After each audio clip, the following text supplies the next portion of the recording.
The first time our mortgage rate changed, I tried to stay calm. I just stared at the screen while the accountant inside my head quietly fell off a chair. Welcome back to Memory Stories. This is the final episode of our house buying story in America, the more direct lender path that finally got us to closing. After everything that had happened before, we were more prepared. We had learned to ask clear questions, keep important things in writing, and understand the system around the home. This new lender path felt different. The communication was clearer, the answers were more direct, the file moved faster, and the condo felt like a real possibility. Then the rate changed. Not the home, not the neighborhood, not the kitchen. Just one number. But in a mortgage, one number can change the feeling of the whole purchase.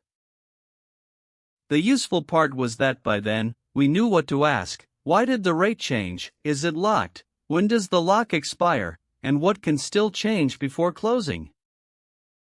At the same time, underwriting was still doing its work. It sounds like a quiet office word, but as a buyer it feels like someone reviewing your financial life with a flashlight. They asked about income, transfers, deposits, taxes, and employment. Sometimes they wanted updated versions of documents we had already sent. Apparently some PDFs expire faster than milk. I would send a statement, feel productive, and then hear, "Can you send a newer one?" This time, instead of only reacting emotionally, we treated the process like a project. What is open? Who owns it? What do they need? And what is the deadline? Then our tax advisor became part of the story. The lender needed clarification connected to income and taxes, and suddenly we had built a small committee. Agent, lender, escrow, tax advisor, underwriter. It was no longer just us and a condo. It felt like a whole review team. At some point, I expected my childhood dentist to call and say, "I also reviewed your file." But little by little, the process moved. Not perfectly, not always in a straight line, but it moved. Complicated does not mean impossible.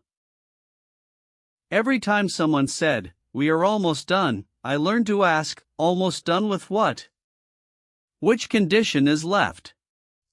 Who needs to answer? What is the next step?"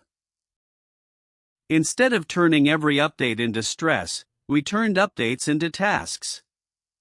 And tasks are easier than fog. This became organized optimism. Hope is useful, but a plan is better. Names, deadlines, open conditions, written answers, and a clear understanding of what can still change. The real lesson was simple. When the process gets confusing, you do not have to lose your direction. You can slow down, ask better questions, and become organized. By the end of this stage, the loan path was still alive. The condo was still possible. We were no longer just hoping. We were learning how to manage it. Then came closing. In the US, closing is where documents are signed, final numbers are reviewed, and the ownership transfer becomes real. Before closing, buyers usually receive a closing disclosure.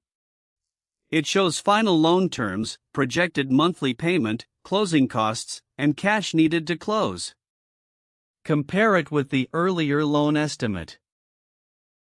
At closing there are a lot of signatures, escrow or settlement documents, title-related documents, final fees, and payment instructions. If money is wired, verify the wire instructions through a trusted phone number or direct contact. Slow down, verify, and then move forward. After all those rates, documents, emails, checklists, questions, signatures, and one very tired hand, the home became real. We did not become experts. We became better prepared. And sometimes, that is what gets you to the finish line. That is how this house buying chapter ended. If you watched the whole series, thank you for following the journey. If this story helped you understand the home buying process a little better, please subscribe to the channel. A like or a comment really helps me make more videos like this.